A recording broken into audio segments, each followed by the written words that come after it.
Sa mundong marahas, lansangan ng kakampi ng mga taong pinagkaitan ng tahanan.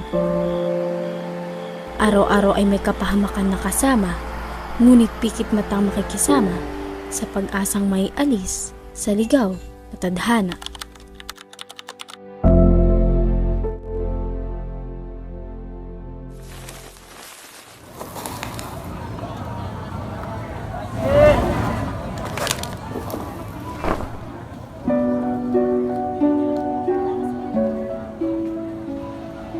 Katirikan at nakakapasong init ang hatid ng haring araw na magpunta ako sa lugar ng Antipolo Cathedral. Nababalot ang ingay ng lugar dahil ang karamihan ay abala sa paghahanap buhay. Nagpatuloy ako sa pagmamasid nang may isang batang lalaki ang sa atensyon ko ay pumukaw. Mabilis at madali ang lakad ng mga paang na sa unang tingin ay akala mo'y tila hinahabol ng oras. Ngunit nang siya'y huminto sa isang tindahan, doon ko napagtanto ang dahilan ng kanyang pagmamadali. Ang panlilimos. Isang labag na paraan upang ang sikmulang nagmamaktol ay makakain lamang. Dito ay nakilala ko si Daniel. So, sabi niya sa akin kanina, umaga pa daw siya nag-start, mamalimos.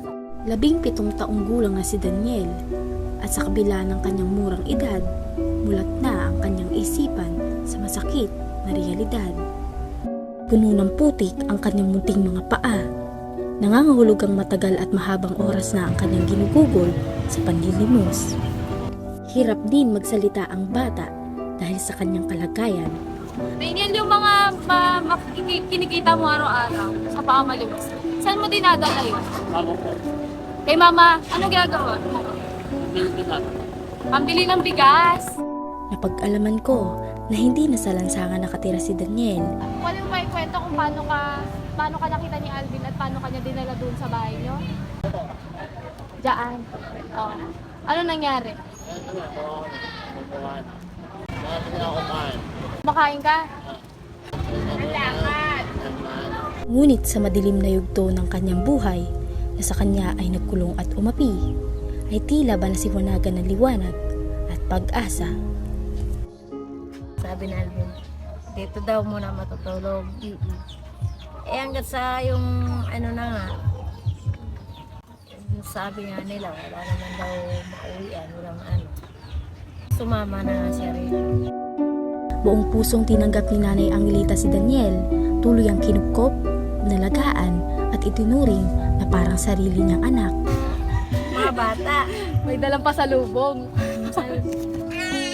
Akala niyo po pagkain. ginagawa nyo na kakong ampunan yung bahay natin.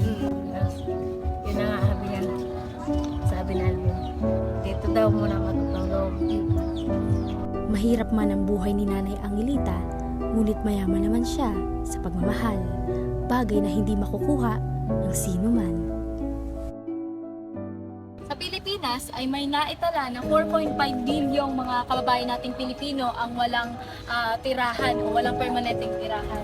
250,000 naman dito ay yung mga kabataan sa murang dito sa Antipolo Cathedral o tinagurian na international shrine. Dito kadalasan namamalagi yung mga palaboy ng syudad upang mamalimos at mga lakal. Gawain na hindi naman nila pinili, ngunit ito ay naging kanilang pantawid sa araw-araw.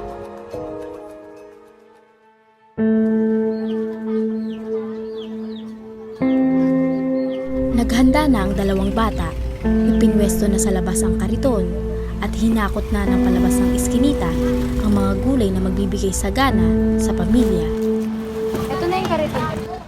Ay, pakoy sa kasayosin. Ano yung mga oras talaga kayo nag-i-start ng kalitan?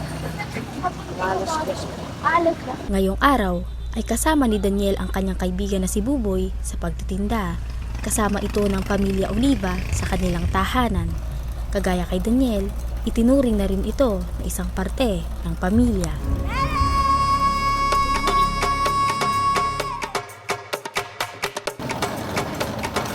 Kaya niyo pa? Sa ilalim ng nakakapasong init ng araw, nagsimula ng itulak ng mga bata ang kariton. So, tirik na tirik yung araw ng mga 2 p.m. pa lang kasi ngayon. So nag-i-start na silang magtulak ng kariton na kasama yung mga gulay. Pagod ka na? Tulungan ka na magtulak. Sige ako sa kabila. Lahat. Ito ba kayo araw-araw? Sanay ka na? So, sa kabila ng init, tirik na tirik yung araw. 2 p.m. pa lang kasi ngayon. Itong mga bata, asan na si Daniel? Okay. Kasama niya si Daniel, yung kapatid na, para magtinda ng gulay. Oras na uli ng trabaho. Kumain ka na ba? Kumain ka na? Diba? Pagkatapos mabilad sa initan, ay sa wakas, narating na nila Daniel ang kanilang pwesto malapit sa katedral.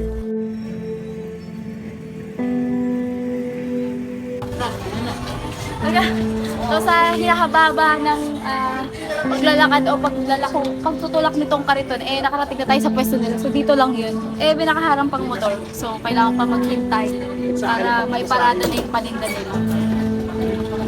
Ipinarada na ang kariton at isa-isa ng inayos ang panindang gulay.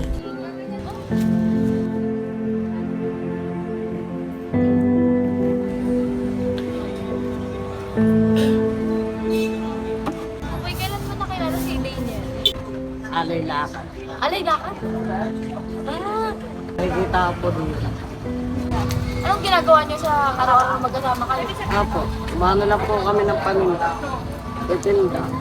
Sarap po kasama. Wala po kami na. Walang iwanan. Wow. Yun ang gusto ko pagka kaibigan. Ano na ang turing mo kay Daniel? Turing kapatid. So, matagal na kayo magkasama din. At alam mo rin yung kwento ng buhay nila. Nagtungo sina Buboy, Daniel at kasama na rin ang iba pa niyang kapatid sa feeding program ng katedral. Programang ito ang nagsilbing hapunan nila Daniel. Mababa ka sa mga bata na sila'y busog na at may kaginhawaan na hindi na mag-aalala si Nanay Angelita sa kanilang kakainin ngayong gabi. Programa ng Antipolo Cathedral na Tinapay ng Virgen ay isa si Daniel sa nasa PO miyembro ng programang ito. Masarap yung pakiramdam kasi nakakatulong kami in a way na kahit hindi sa amin ang galing, marami kaming mga sponsors na pusa talaga silang nagbibigay. Nakaupos na siya ng isang pansit. So ayun, sa'yo ba yan? Sa kanya yan. Nandito tayo ngayon sa programa ng simbahan na ito, which is ang pangalan ay Tinapay ng Virgen. Para kanino ito? Para ito sa mga malaboy ng syudad, which is sila yung mga nangangalakal and mamalimos. So after ng feeding program, ngayon si Daniel pauwi na sa tahanan nila. So ano nang gagawin mo, Daniel, next? Wala ko po. Mangangalakal na siya. Sinong mga kasama mo? Buboy and the friends, other friends.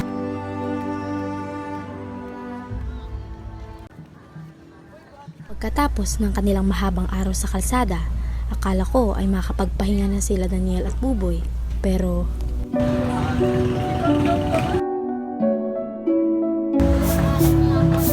awa at lungkot ang bumalot sa akin pagkatapos masaksihan ang pahinga na isinantabi ng mga bata. Pagkatapos nilang ihatid ang kanilang paninda sa kanilang tahanan, ay agad-agaran silang bumalik sa lansangan upang mangalakal. Tila ba hindi uso sa kanila ang magpahinga. Etong gin, bawal ba itong gin? Bawal yan. Etong bote. Bawal yan, no? Ito ka na. Yan. Kumuha kayo plastic bote? Ay.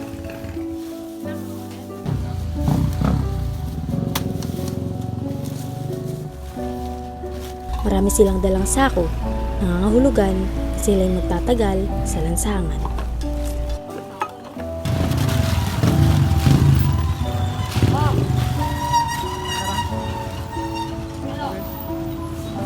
Kailan kayo tumitigil tayo pagka, sa pangangalakal? Pagka puno na yung, ilang sako dala nyo? Pagka punong-puno na. Hindi namin alam kung saan kami patungo, pero Ang alam ko lang, mangangalakal sila hanggang mapuno yung sako nila. Binabaybay ang daan. Napukaw ng atensyon ko ang maingay na tunog ng kariton. Pamilyar ang itsura at para bang kanina pa ito kasama nila Daniel, doon ko napansin na ang kariton na ginagamit nila sa pagtitinda ay siya rin palang instrumento upang makakalap ng yaman sa basura. Anong kalakal mo? taktak. Taktak? Sinulugang taktak? Uy, ang layo nun. Sinulugang taktak. Nakuha pa lang nila. Malalim na ang gabi pero hindi pa rin tinitigilan ng mga bata ang basura. Halukay dito, halukay doon. Hindi pinapalagpas ang bawat tumpok ng basura sa kalsada. Lahat ay sinusuyod ng maigi kahit na ito'y marumi. Araw-araw ay nakikipagsapalaran ng mga bata sa lansangan at kasakasama nito ang kapahamakan. Ngunit salamat sa Panginoon na mapagmahal sa lahat. Bawat segundo ng bata sa kalsada ay may kalakip na pag-iingat ng ating Panginoon. Ganyan o, bagong kanta yan. Kung tatanawin muli ang dating buhay ni Daniel, para bang ang lahat ay katapusan na. Nawalan man ng mahal sa buhay, pinagkaitan man ng tahanan, ngunit nakatagpo ng bagong buhay sa piling ng taong buong puso na kumupkop sa kanya